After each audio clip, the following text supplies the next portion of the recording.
Oiê, boa noite. Enquanto os convidados da nossa live vão entrando, eu vou apresentando o projeto. Boa noite para quem está chegando. Eu sou a Totô, produtora do grupo da Companhia Ninguna Costicha. A gente está aqui hoje para uma live, um bate-papo com o tema Transbordando a Lona, com nossos super convidados. E a gente vai apresentar um pouco do projeto também, que faz parte dessa live. Esse ano a gente foi contemplados no nono Fomento ao Circo da cidade de São Paulo. Então vai ser um ano com muitas atividades. A gente vai ter 14 apresentações, 2 já aconteceram nesse último final de semana, no Tendal da Lapa. Tem mais 12 apresentações com 6 elencos diferentes para acontecer até o final do ano. E dentro desse projeto também vão acontecer, além do bate-papo de hoje, oficinas de formação. Então acompanhe a gente por aqui, que tem muita coisa legal acontecendo. Então agora eu já vou chamar os nossos convidados aqui.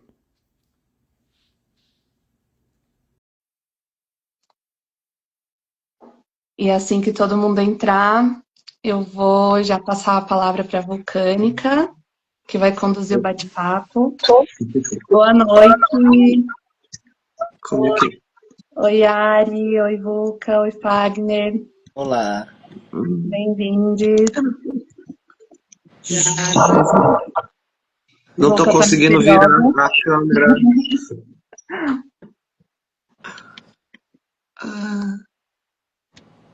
Quer sair e entrar de novo? Pode ser. Beleza. A gente espera.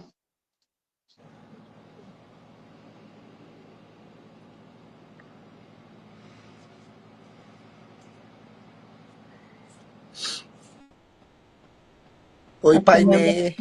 Painê tá na live.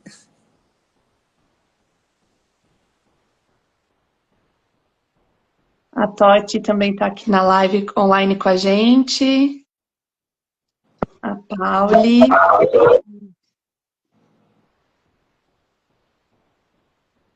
Vou convidar a Vulca de novo. Vamos ver se agora vai.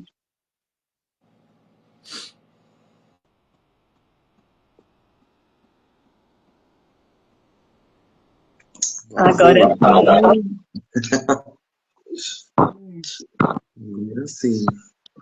Bom, gente, eu vou sair aqui, vou deixar na tela com o logo do projeto. Passo a palavra para a Vulca. Fiquem à vontade. Bom bate-papo. Muito obrigada por estarem aqui. É nóis. E aí, gente, muito boa noite. Tá dando eco de um microfone aí. Será que tem que desligar o microfone? Talvez. Tá o meu aqui.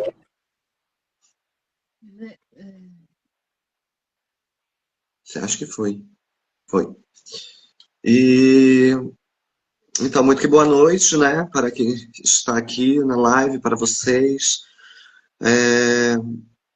E aí, hoje vamos falar um pouquinho, né, sobre circo e nossas estratégias, não é mesmo? E aí, eu vou me apresentar primeiramente. Me chamo Vulcânica Pouca-Roupa, né? Sou travesti, tenho cabelos cacheados, vermelhos, e tô vestindo uma blusa preta de frio com uma estampa de um vestido por baixo com uma estampa de fogo prateada. Tenho piercings no nariz. E acho que é isso. E é isso, né? Estamos aí no circo, trabalhando com circo há mais de 10 anos. Faço parte da CIA Fundo Mundo de Circo, que é uma CIA formada por pessoas trans. Eu tenho meu trabalho solo também, né? Com Tarântula Transita, que é meu espetáculo solo. E é isso aí. Eu passo a palavra para vocês também se apresentarem.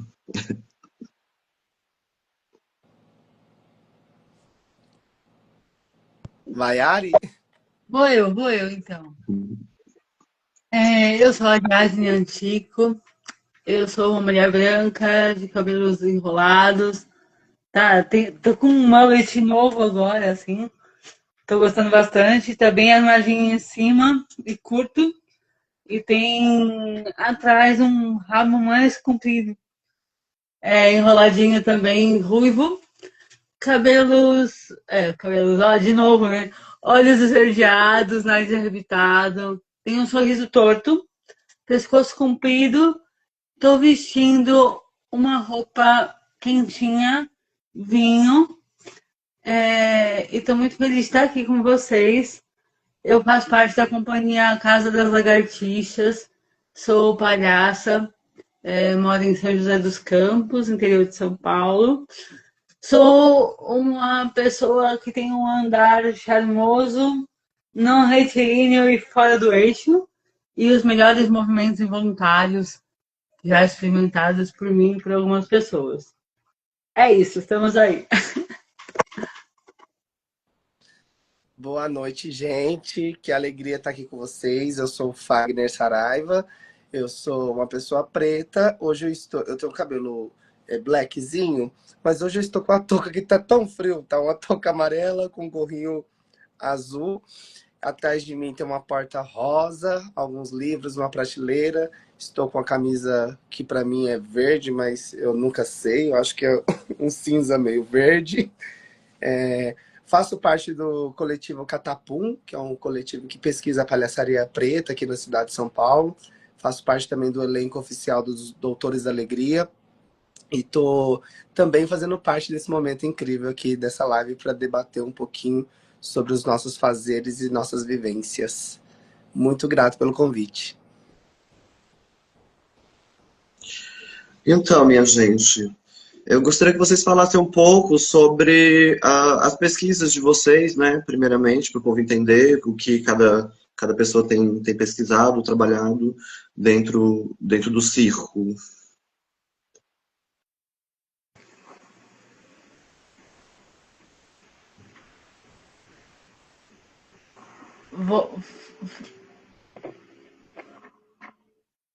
Gente, Pode sou falar. eu que não estou ouvindo, o Fagner está falando. Não. Estou desligado. Não está aparecendo para mim a imagem de nós três aqui. E aí, por isso que eu tô meio confusa porque eu não tô vendo o Fagner na tela, mas enfim. Bom, eu sou palhaça e quando eu começo a estudar palhaçaria, vinha muito a questão do tempo cômico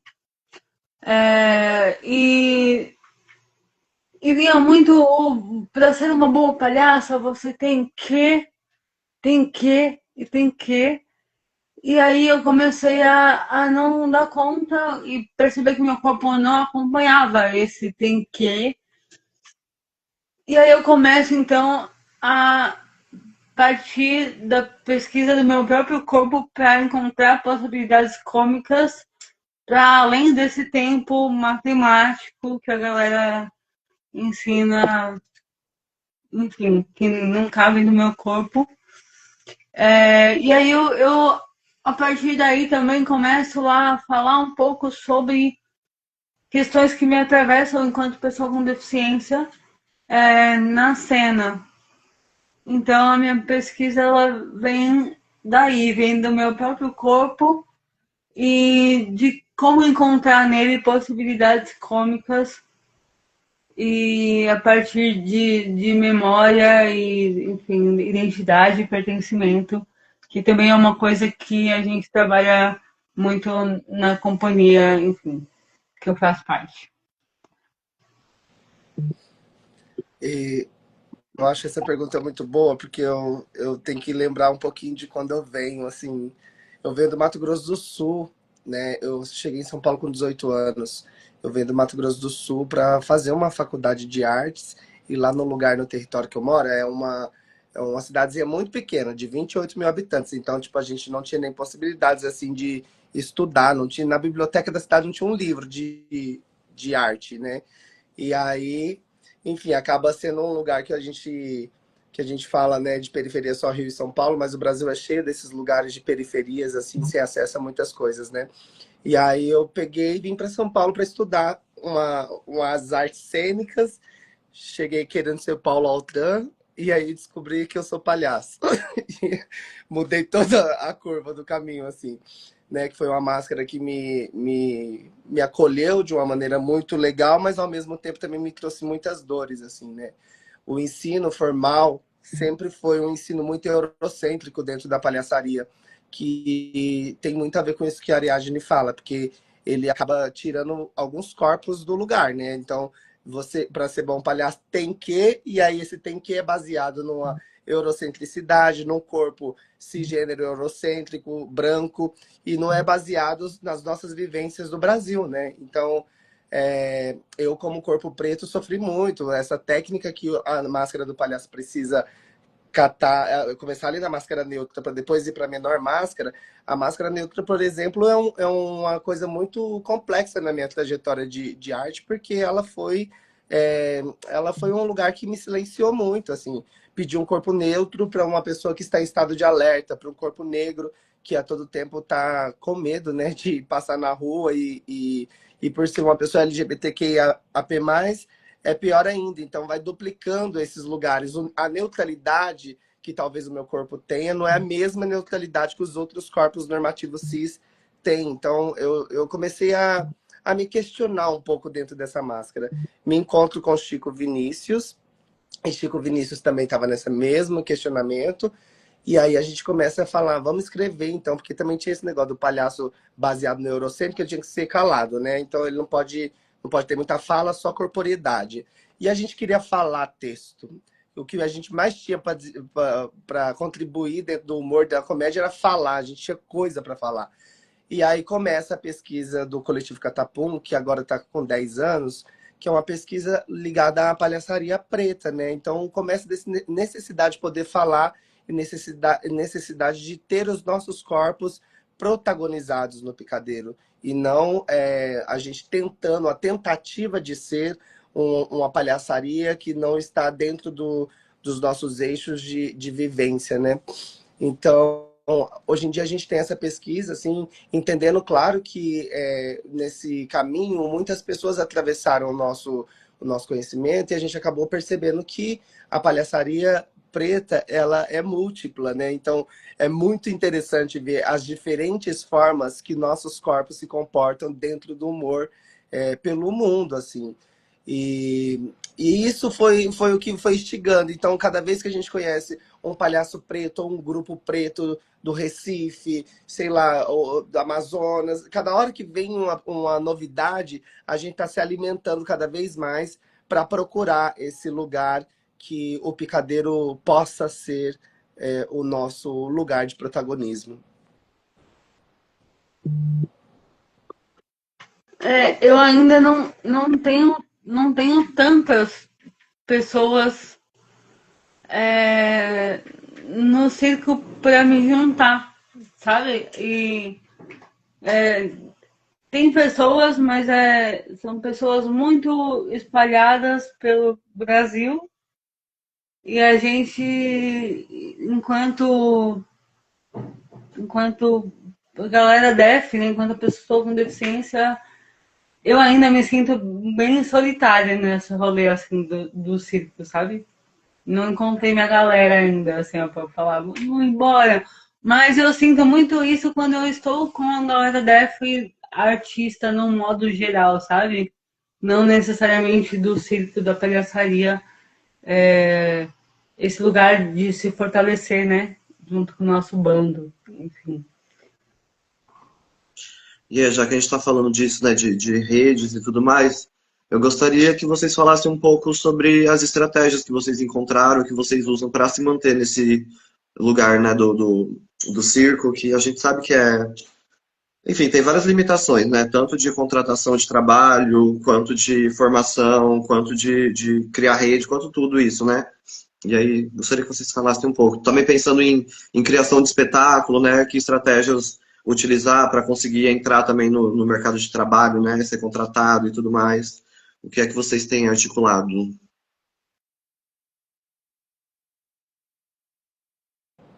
Vou eu. Nossa, essa pergunta é uma coisa muito louca, porque estratégias às vezes a gente acha que a gente não tem, mas a gente tem, né? A gente é cheio de conhecimentos ancestrais das coisas que a gente não dá valor, a gente acha que a gente não tem, né? Eu lembro muito bem, assim, de passar muitos perrengues tentando entrar em edital, muitos, um atrás do outro, assim. E aí, tentando, achava que era pelo meio, pelo uma via só, né? Que era assim, eu preciso ter um ótimo diretor para dirigir o meu espetáculo, assim alguém vai me olhar e assim alguém vai me aprovar no edital, né? Sempre entrei nesse lugar. E era engraçado que quando eu levava o nosso material, assim, por exemplo, palhaços falando sobre morte, palhaços falando sobre classe social. Aí os diretores olhavam e falavam assim, nossa, isso aqui todo mundo já fala, você não precisa falar disso aqui. E aí dava aquele bode, a gente já jogava os projetos na gaveta e falava, a gente não tem que fazer outra coisa, e ficava procurando estratégia novamente, assim. Até que um dado momento a gente percebe que, de verdade, essas pessoas não deviam estar com a gente mesmo, porque são pessoas que não acreditam no projeto. Esse é o primeiro ponto. Estar perto de pessoas que acreditam no seu trabalho, eu acho que é a maior estratégia, né? Você se fortalece, você se renova, você se reinventa, você aprende. E aí eu lembro de quando o Mafalda Pequenino foi uma das diretoras que olhou para o texto, para o projeto que a gente tinha, depois de bater em muitas portas, mandar em muitos editais. Aí ela vira e fala assim, isso aqui são dois palhaços pretos falando sobre classe social. Isso aqui não é qualquer coisa. Isso aqui é uma coisa muito importante. Porque podem falar de classe social nas perspectivas outras, mas aqui é a perspectiva de dois palhaços pretos. E aí eu acho que essa pessoa chegou na nossa vida para encorajar a gente mesmo, assim. Porque começou a dar coragem, dar vontade de falar. E cada vez mais pensar nas estratégias. Quando ela dirige a gente, eu falo que ela não dirige um espetáculo, ela dirige um modo de pensar artisticamente. Porque se o texto é importante, dois palhaços pretos falando esse texto é importante que ele esteja no palco. É importante, se o programador não tem essa programação, que ele comece a ter. É importante, se o festival não tem essa grade, com esse tipo de trabalho, que ele comece a repensar as suas curadorias. Aí parece que vai ser tudo lindo, né? Que a porta vai abrir e vai ser assim, entrem, agora vocês podem fazer, mas não é assim. Então é a base de muita briga, né? Muita inimizade também, porque você tem que, algumas coisas precisam ser ditas, alguns e-mails precisam ser respondidos à altura, e por muitas vezes o que dói muito é quando a gente começa a ensinar as pessoas a trabalharem. Porque tem muitas pessoas que não deveriam estar nos seus postos, nos seus cargos, ocupando cargos onde você precisa olhar para a pluralidade de uma cultura brasileira. E aí é muito difícil você bater toda hora na tecla para dizer que a gente precisa estar nos espaços, né? Então, uma das estratégias, além desse lugar de fortalecimento de pessoas que acreditam no projeto, foi a gente começar também a produzir cada vez mais pautas e trabalhos que tivessem a ver com essa lacuna que o sistema tinha. Uma lacuna, assim, não tem espetáculo falando... O Benjamin de Oliveira é uma coisa que pra gente, assim, é muito marcante, porque a gente fez palhaçaria a vida inteira e nunca ouviu falar de Benjamin de Oliveira. Fez faculdade, curso formativo, curso técnico, passou pelos melhores mestres, os maiores nomes, ninguém falou de Benjamin de Oliveira. E aí a gente tem que caçar esse cara. Quando a gente caça esse cara e acha o material desse cara, nada mais justo do que a gente tornar isso como estratégia mesmo. Um material posto para que todos os outros que venham antes não passem por esse lugar de sofrimento até chegar onde estão suas referências, onde estão as suas armas para lutar, para contradizer um argumento em relação ao que está posto sobre a palhaçaria eurocêntrica. Então, eu acho que essas são as primeiras estratégias que a gente adotou para começar a caminhar dentro do trabalho que a gente faz.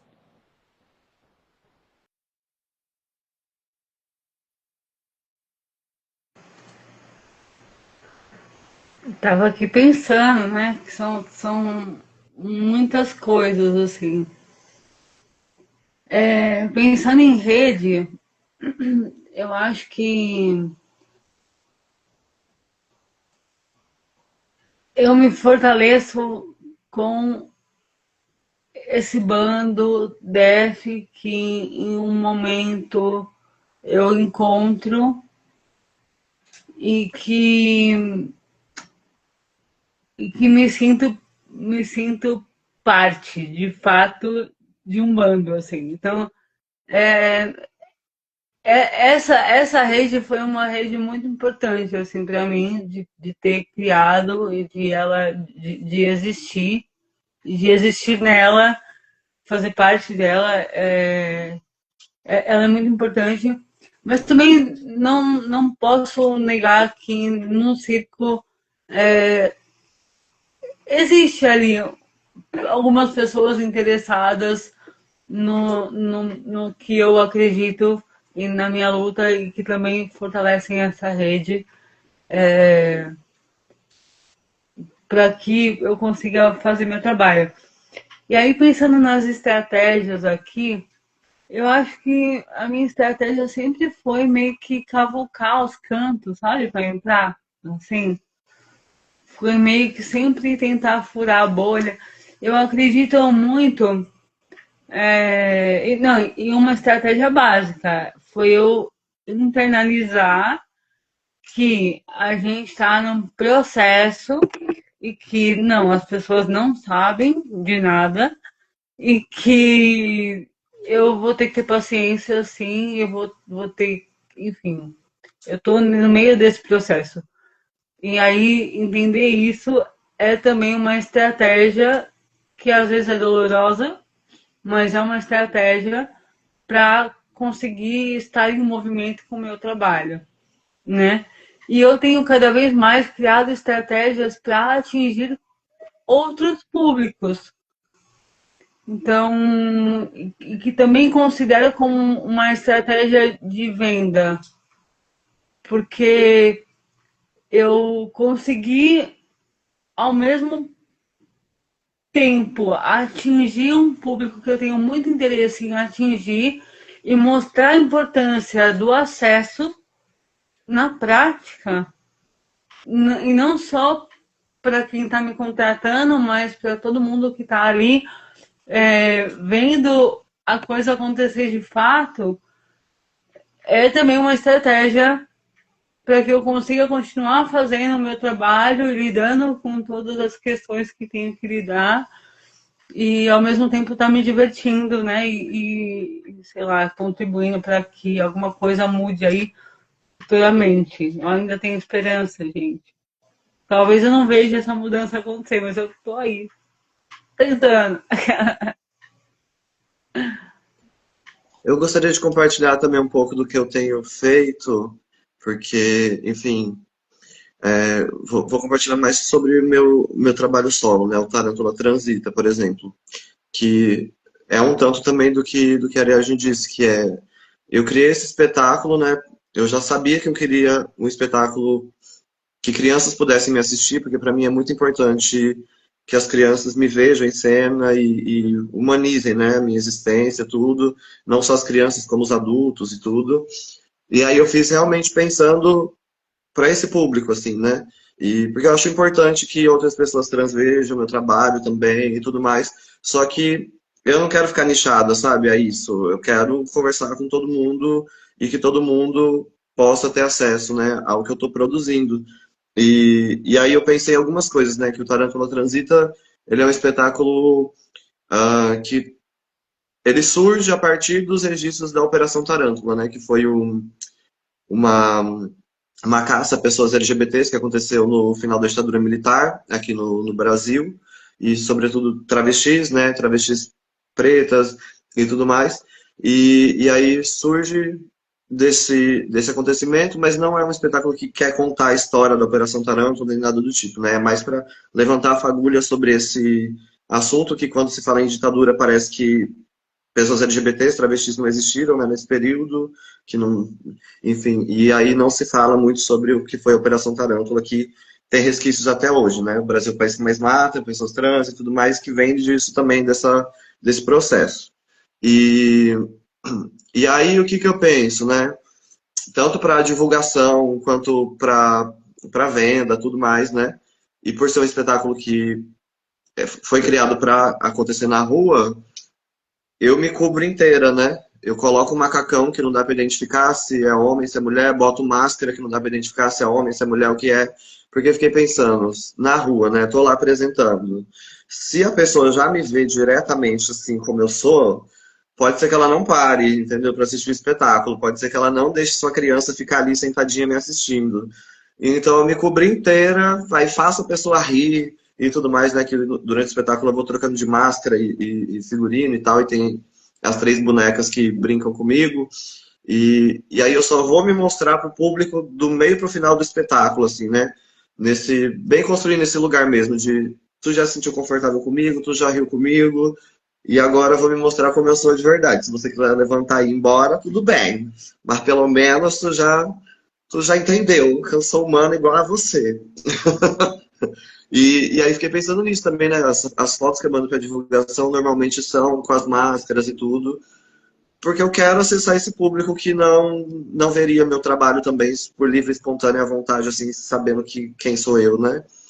E, e aí eles vão por livre, espontânea vontade sem saber que sou eu. E aí pra mim é maravilhoso, que, né?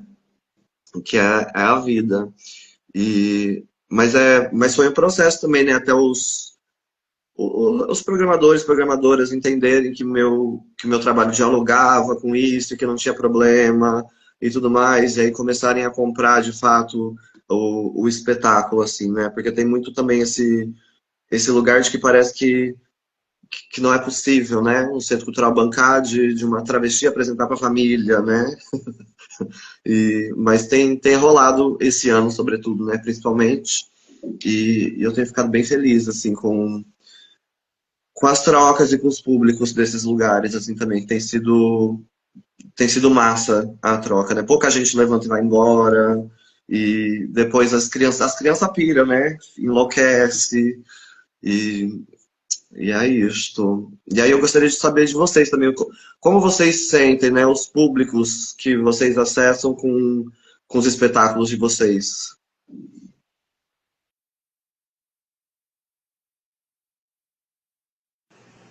Vou eu? Vou eu?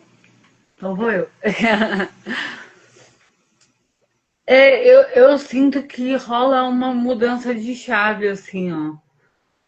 É, até com pessoas que me conhecem. É muito que me conhecem de outros lugares e me assistem, assim. Parece que muda uma chavinha.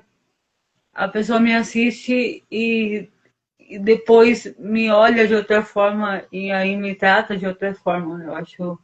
Eu acho isso muito legal, porque é isso, né? A transformação ela aconteceu ali em algum lugar. Então, eu tenho gostado disso também, de atingir todos os públicos possíveis. Quero falar com o máximo de gente que eu puder, assim. E que massa que você tá nesse caminho também.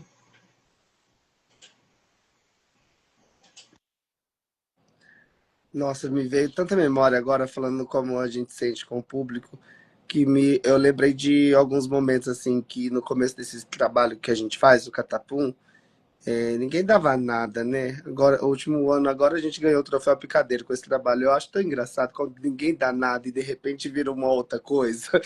E aí eu fico assim, porque eu ouvia muito, esse espetáculo não é para criança. Esse espetáculo não é para criança. E a gente assim, como não é para criança, gente? "Ah, não, é porque você tá falando de morte."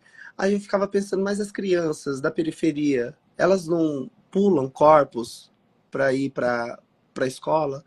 Né? Porque de qual criança que não é? Me conta para qual criança que não é?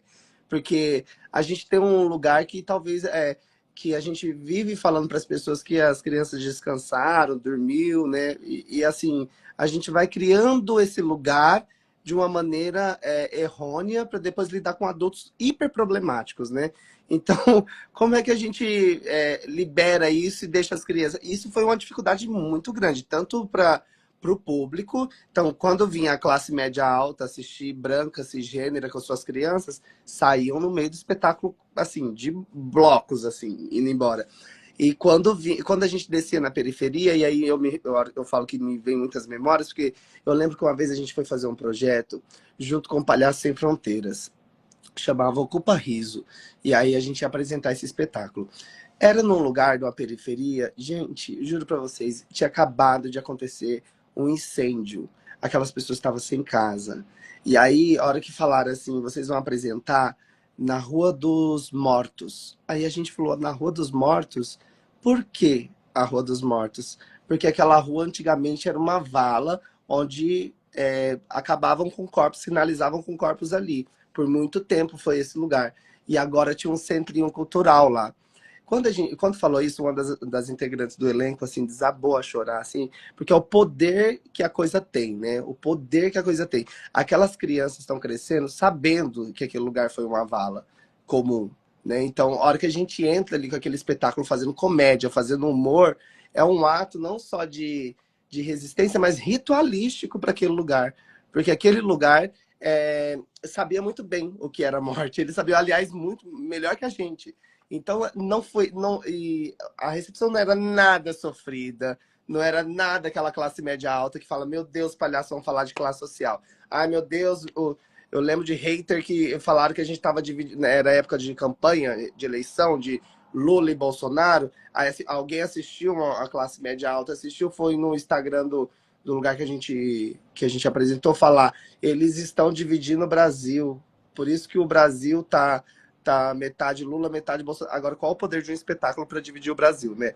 Então, várias loucuras, assim, de como recebe. Então, a gente tem um público que, por um lado, os programadores tentaram, de alguma maneira, colocar que o nosso espetáculo era adulto e a gente não tem, a classificação é livre, a gente vai falar de morte e classe social, sim, e a classificação é livre para toda a família, porque a criança ela vai entender por meio da fisicalidade e da corporeidade da palhaçaria algumas coisas, e o pai vai entender através da intelectualidade, que é o texto. Então, a gente construiu uma obra que é assim, não tem que botar só 18 anos, só 16 anos vai assistir. E aí, por outro lado, a gente percebe o público, porque o público periférico, e eu não estou falando só de pessoas pretas, porque na periferia não tem só pessoas pretas, mas o público periférico, ele entende num lugar que é muito natural dele. A morte é muito natural, o preço do café é muito natural, o preço do feijão é muito natural. As coisas são muito naturais e palpáveis do que a gente está dizendo. Quando a classe média ou classe alta assiste esse trabalho, eles acham muito apelativo, né? Para eles é as palavras. Ah, achei apelativo, achei forte demais para criança e tal. E aí é isso. Eu não vou parar de fazer porque as pessoas acham forte demais, entendeu? Então eles vão ter que assistir de novo e de novo. E em algum momento a gente vai precisar dialogar sobre isso, porque é um mal que, pelo menos ao meu povo, atinge demais, né? O genocídio da população preta está em curso. Então a gente vai conversar sobre isso também.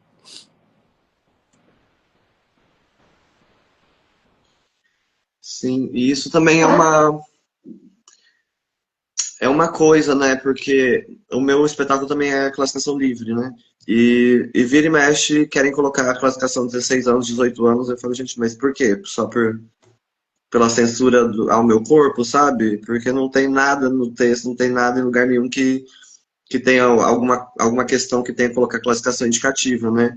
E esse é um problema, né, que a gente encontra dentro do que é pensado sobre circo, né? Que é isso, o circo parece que é só feito para criança, né? E os centros culturais têm dificuldade, inclusive, em comprar espetáculos que são para circo, para pessoas adultas, né? Tipo a Fundo Mundo, por exemplo, né? Que é a companhia que eu faço parte. Nossos espetáculos têm classificação indicativa. E a gente tem uma dificuldade gigantesca de vender justamente por isso, porque querem esse lugar do circo para as crianças, para a família e tudo mais. Só que ao mesmo tempo, quando a gente cria os espetáculos para as crianças e tudo mais, aí vem a retaliação, né?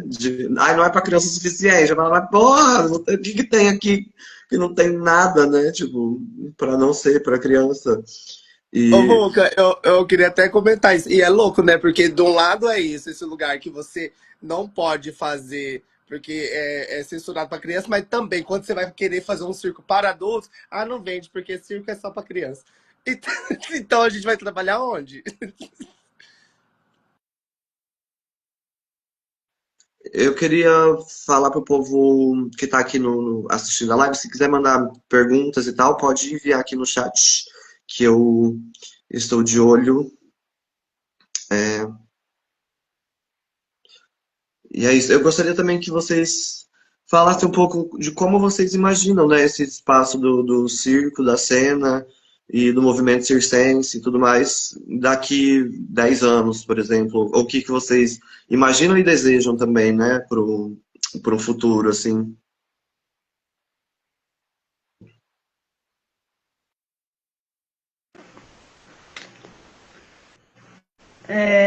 Eu desejo mais acessibilidade, né? Bem clichê, mas enfim, o círculo é um lugar que não é acessível e ponto. Assim, tipo. Então, o meu desejo é que seja uma parada mais acessível tanto para quem faz quanto para quem vai contemplar, sabe? Para quem vai assistir. Inclusive, eu vou compartilhar um pouquinho, aproveitando esse momento e esse gancho, assim. Eu estou em processo de criação de espetáculo novo. Meu novo desafio agora é ir para a rua também. Quero muito ir para a rua. Mas meu maior desafio nesse espetáculo é como colocar a acessibilidade dentro da obra de forma que todo mundo ria ao mesmo tempo, sabe? E aí, meu, essa pesquisa é uma pesquisa muito louca e muito massa, e a gente tudo palhaço e não pensa no riso das pessoas para além das pessoas sem deficiência, sabe? E, enfim, tem sido uma pesquisa muito massa. Então, eu desejo também que a classe circense passe a pensar mais sobre acessibilidade com um pouco mais de responsabilidade, assim. Eu sei que é muita coisa para se pensar e para sobreviver, mas para que a gente pense nesse público, enquanto público também, sabe? E é isso, que seja mais acessível, que as pessoas possam estar dentro do circo, que a galera, né, que consiga chegar no circo. E eu acho que daqui a 10 anos vai estar só um pouquinho melhor do que está hoje. Eu confesso que não tenho grandes expectativas, não. 10 anos é pouco tempo para. Porque eu acredito também que só vai mudar a partir da convivência e só vai ter convivência a partir do acesso. Então a gente fica num ciclo que é difícil de quebrar, mas eu acredito que a gente vai conseguir em algum momento. É isso.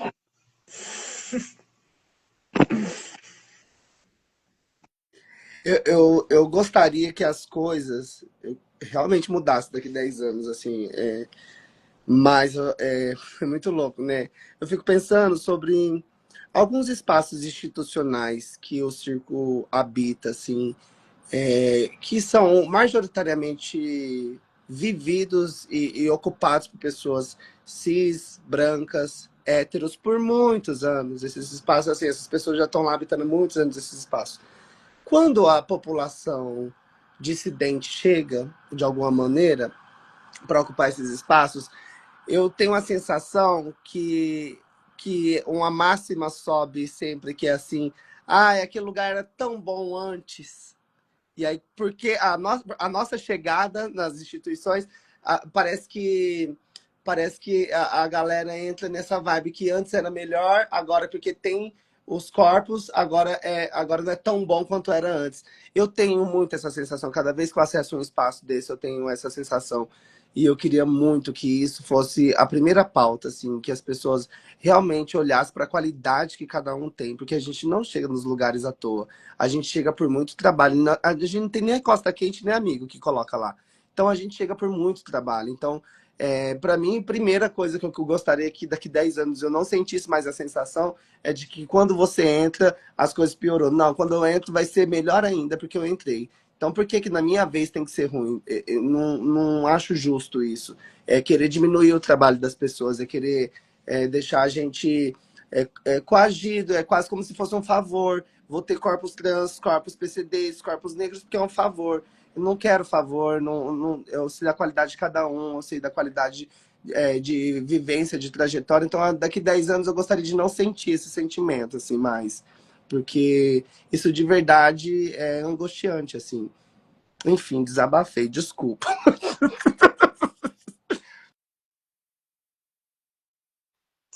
Então, sim,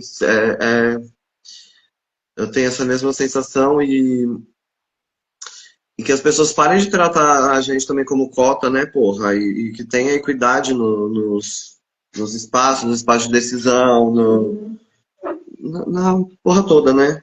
De, é isso, lugar de poder mesmo. A gente tem que acessar esse lugar de poder para redistribuir a coisa também, sabe? Porque eu fico sentindo que é isso, a gente já tem que fazer o trabalho de educar as pessoas sem ser remunerado quando a gente chega no lugar. A gente já tem que correr atrás de cavucar referências que já existiram, mas que foram apagadas pela história, né? Apagaram, né? Durante a história. A gente já tem que fazer 3 vezes mais do que, né? Galera cis, hétero, branca, sem deficiência. Porra, sabe? Já é cansativo pra caralho e é um saco, né, gente? Vamos combinar. Esperamos que para um futuro. Ah, eu fico sempre pensando nisso, né, dessa coisa do tempo, assim, porque eu tava num debate esses tempos, e aí uma pessoa que estava dentro de uma instituição já fazia tempo, assim, tipo, mais de 15 anos e tal, falou, as coisas estão mudando, de 15 anos para cá, muita coisa mudou, mas é devagar. E tananá, e tananá. E fiquei pensando, né? E o que você propôs para fazer uma mudança dentro desse espaço que você tava, sabe? Que era um homem branco, né? Cis branco. E aí, tipo, se você tivesse movimentado para pensar para além do seu, pode ter certeza que muita coisa já tinha andado a mais, né? Porque é um saco a gente ter que chegar no lugar e ter que modificar o lugar, sendo que as pessoas estão ali há 15 anos, estão sentadas na sua cadeirinha assim, ó, sem fazer absolutamente nada, né? E, enfim, isso pensando em universidade, isso pensando em centros culturais, isso pensando em tudo, né? Programações, curadorias, festivais e organizações e tudo mais, né? Porque vamos trabalhar, né? E aí, uma última pergunta para a gente ir finalizando a live, que é o que vocês veem de possibilidade que essas pessoas que estão nessas instituições e lugares de poder poderiam articular nesse momento para dar um passo adiante no que vocês desejam para o futuro?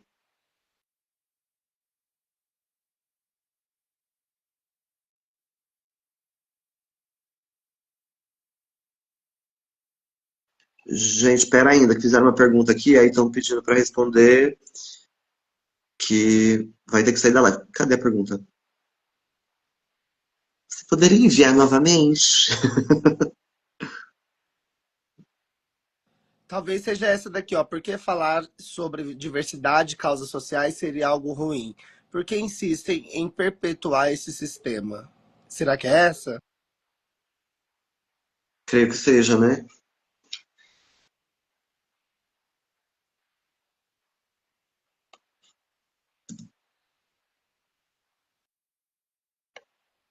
Quem quer começar respondendo?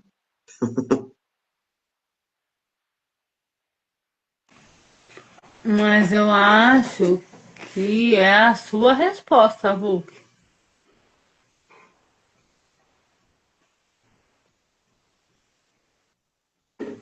Ah, tá aqui, deixa eu dar um cato. Ah, o que mais te impactou na arte como pessoa trans, os efeitos que você sentiu no público e até mesmo em você? É, hum, na arte como pessoa trans. Acho que, assim, eu vou falar sobre. Ah lá, qualquer um de vocês que me responder, eu fico feliz. Eu vou falar um pouco sobre as coisas positivas, do impacto positivo. É, eu sempre que, antes de entrar em cena, eu fico pensando que merda eu tô inventando de fazer da minha vida que eu tô fazendo isso. Aí eu me cago inteira, né? Aí eu entro. Depois que eu entrei, amor, esquece. Aí eu falo, entendi tudo. É por isso. Mas toda vez eu penso, por que que eu tô fazendo? Aí quando eu entro, eu falo, ah, é por isso aqui. É, nesse espetáculo Tarântula Transita, tem sido uma experiência muito diferente dos outros trabalhos que eu vinha fazendo, né? Porque é um trabalho mais leve e, enfim, e com crianças, né? E aí as crianças, elas piram muito, a recepção com as crianças é muito boa, porque tem essa coisa com as máscaras, né, e tudo, então elas ficam, né, fascinadas, assim, pelas coisas que vão, as figuras que vão aparecendo. E criança é muito verdadeira, assim, né? Então, se ela te achar feia, ela vai falar que ela te achou feia. Se ela te achar bonita, ela vai falar que ela te achou bonita. E tem sido muito. As crianças têm me recebido muito, com muito carinho, assim, sabe? E, sabe, tem a hora que eu tiro a máscara e tal, e as crianças, ai, diva! Sabe? Tipo, e as crianças viadas e tudo mais, sabe? Os meninos. E, e é muito bonitinho de ver, assim, porque eu tinha. Meu maior receio em apresentar espetáculo e tudo mais são com os adultos, né? Não são com as crianças. Adultos que ficam mais em choque, né? Quando eu me mostro e tudo mais. E fica meio paralisado, assim, como assim eu tava rindo disso até agora, né? E aí, você vai continuar rindo, daqui pro final vai rir igual. E, mas, no geral, os adultos também têm ficado tranquilos, assim. Já passei algumas situações, né, de estar apresentando na rua e a pessoa ficar fazendo que ia jogar cadeira em mim durante a cena.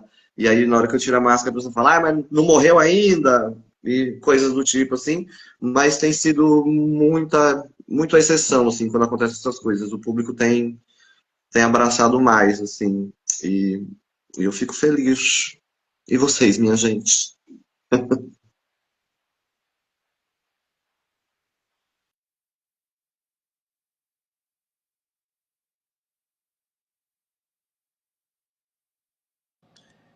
Eu tô perdida para responder sobre essa pergunta ou sobre a anterior que você fez.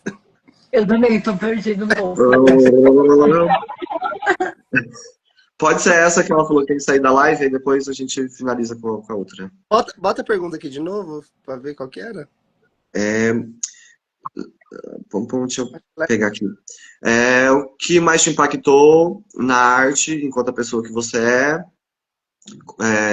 e os efeitos que você sentiu do público e até mesmo em você? Ah, eu vou falar. Eu vou falar em dois lugares. A primeira é quando a gente assume esse lugar da estética negra dentro da palhaçaria, né? Que você traz os Black Powers, você tira o branco do rosto, coloca uma outra maquiagem, constrói uma nova máscara. Quando você chega e uma criança preta olha para você e fala, mãe, o cabelo dele é igual ao meu, assim, já para mim já muda muita coisa que a palhaçaria ali comum não ia mudar, né? No meu fazer artístico. Até porque tem uma máxima na palhaçaria que muita gente usa, pega a peruca crespa, né? E esgrenha mais ainda a peruca crespa para fazer um cabelo cômico, né? Que eu acho isso um racismo de um lugar muito gigantesco, que a palhaçaria precisa se reinventar. Aliás, o circo, de todas as artes, é o que está mais atrasado em várias pautas, assim, né? Que você vai ver a música, a arte plástica, né?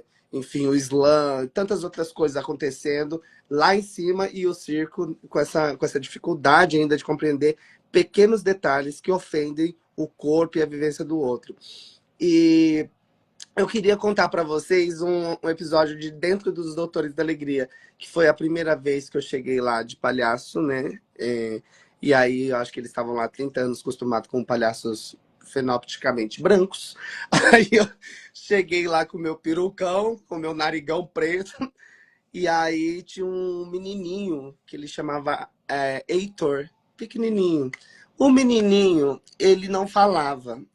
E aí, quando ele me viu, ele levantou da cama e regalou um olho tão grande assim. E aí eu comecei a cantar uma música para ele. E aí no outro dia ele pediu ele queria aquela, ele começou a resmungar a música. Ah, não, não, não. Era Flor Vem Cá, né? E aí, menina, Passou meses e meses esse menino tentando cantar essa música. Aí eu voltei nesse hospital, aí todo mundo me dizendo que ele estava aprendendo a falar a partir da música. Ou seja, vários outros palhaços tinham passado ali e não tinha despertado nessa criança o poder da fala. Ele começou a falar a partir do momento que ele viu um palhaço preto. E ele se apaixonou pelo palhaço preto e era uma criança negra, né? E aí, cada vez mais. Isso não aconteceu só com criança negra, aconteceu com criança branca também, porque eu acho que criança branca também nunca viu um palhaço preto, assim como a criança preta. Mas no lugar da criança preta tem um lugar de autorreferencial, né? Uma identificação. Eu acho que muda o entorno, porque eu acho que se eu tivesse, quando era criança, um referencial assim, né? Por exemplo, hoje nos programas infantis, eu acho que o único personagem que existe, não sei, eu posso estar falando besteira, mas na TV aberta é a Ofélia, né? Da TV Cultura, que é uma personagem negra. Mas, enfim, olha o tanto que a gente está trazendo várias coisas, programas abertos, enfim, para criança, para infância. E aí, quando eu vi as crianças reagindo dessa maneira, e aí isso se escalonou, né? Porque aí, os pretos não são os doutores, os médicos. Quem são os brancos. E lá no hospital tinha os pretos na enfermagem, na segurança, que mais? No estacionamento. Então, quando eles começam a ver um homem negro de jaleco como doutor, e eles começam a rir com aquele palhaço negro, que é um doutor também, eles começam a se ver no lugar de poder, porque aquele ambiente não é um ambiente pronto para aquele corpo, assim. Enfim, eu acho que tem muita diferença, muita mudança quando você traz a sua matriz africana para dentro da palhaçaria, assim, quando você empodera a sua estética, principalmente, né? Porque palhaço também é estética, não é só estado, é estética também. E, enfim, acho que muda muita coisa na experiência do outro. Assim, na minha muda bastante, que eu sou o cavalo disso, mas na do outro também sinto que muda muita coisa.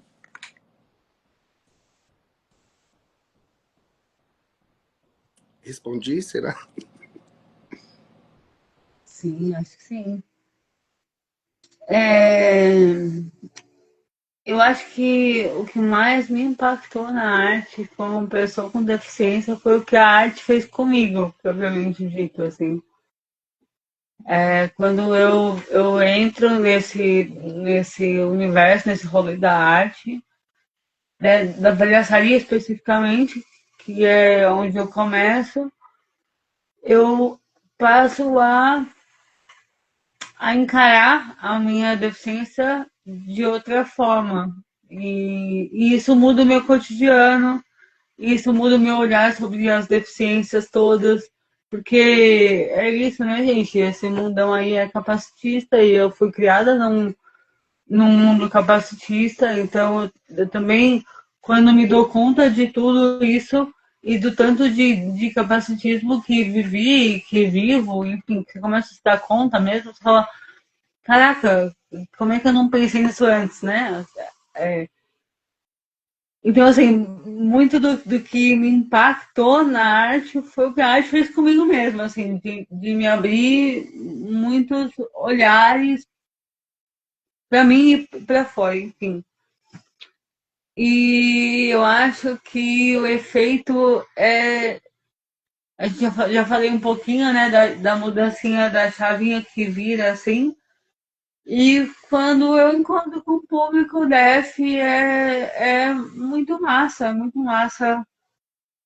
porque rola esse mesmo lance da identificação e a mesma coisa com criança com deficiência, que vê possibilidade quando vê uma pessoa em cena. Quando eu vou ministrar oficina para pessoas com deficiência que não tem relação com a arte ainda e me vem num lugar de ensinando e olha para mim e diz: Nossa, mas você é professora, né?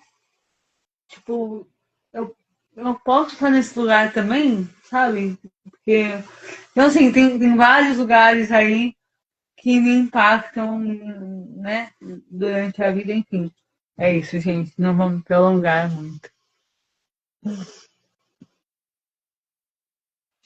E a última pergunta pode ser breve, é, que é o que vocês acham que as pessoas aí que estão nos poder podem fazer para dar uma encaminhadinha neste momento que a gente está vivendo agora, né? Eu acho que traz a galera deve para conviver com vocês. É isso. Simples assim. Já é um grande passo. Eu também, e aí eu fico pensando assim, como é que a gente consegue tirar as pessoas dos seus territórios e ir para outros territórios? Meu, meu, meu desejo maior é que as pessoas que estão no poder dessas instituições conheçam as culturas diferentes que existem nesse país. De verdade, assim, do fundo do meu coração. Eu brinco de Matheus de São Paulo e várias vezes já fui acusado de blackface, assim, inclusive por programadores. Então, eu fico assim, você poderia conhecer um pouquinho mais sobre a cultura do nosso país? Porque isso vai ajudar no seu trabalho, isso vai ajudar também que a gente deixe plural essa arte, sabe? A gente deixe plural uma programação, uma curadoria de um festival que pensa, enfim, só em atrações feitas por homens, assim, o tempo todo. Sério, que a gente está nesse tempo. Eu desejo mesmo que as pessoas consigam sair das suas casas, pegar o seu carro, sua moto, seu metrô e assistir as outras pessoas, assistir o que tem de trabalho pulsando por aí. Porque eu acho que não adianta só ser artista, você tem que pulsar vendo outros artistas fazer, e tem muita gente fazendo. Tem muita gente fazendo e muita gente precisando só que você leve uma vez, porque o resto ela faz. Leva uma vez a programação, leva uma vez que você vai ver o tanto que isso vai reverbera no seu público, nas suas pessoas, né, na sua curadoria, na sua equipe técnica cultural. Reverbera, os trabalhos são bons, a gente tem muito trabalho aqui fora. Então, programar e pensar a curadoria sentado em casa não é legal.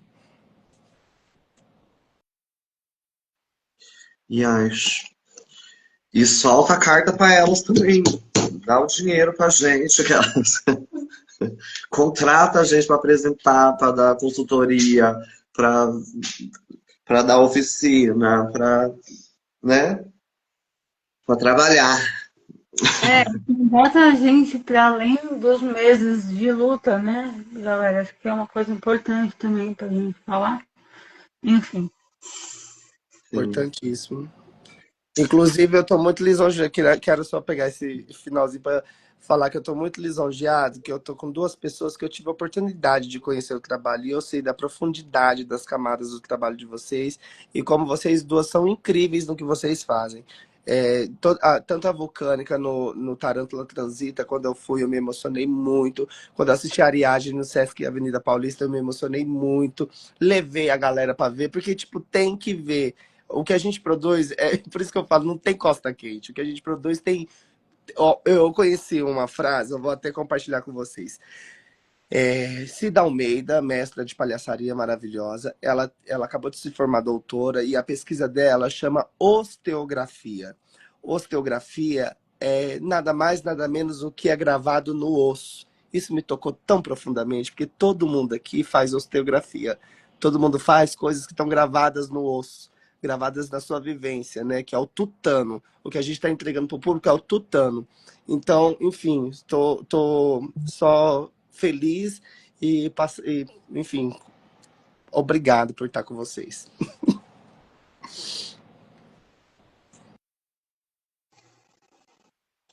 Eu que agradeço, pessoal. Muito bom esse papo. Passa rápido, né? Sim. É isso, então, gente. Vamos finalizando aqui. Sigam a gente aí nas redes sociais para acompanhar nossos trabalhos e assistir nossos espetáculos e nossas produções. E fiquem ligados também na programação das apresentações que vão rolar aqui pelo projeto. E, e é isso, gente. Queria agradecer a vocês por ficarem na live, que estão aí acompanhando. Queria agradecer ao Fagner Ariadne e à produção que está aí por trás, né, da live, a Maria Painê. E, e é isso, gente. Muito obrigada. Beijo, gente. Obrigado. Beijo, obrigada, gente.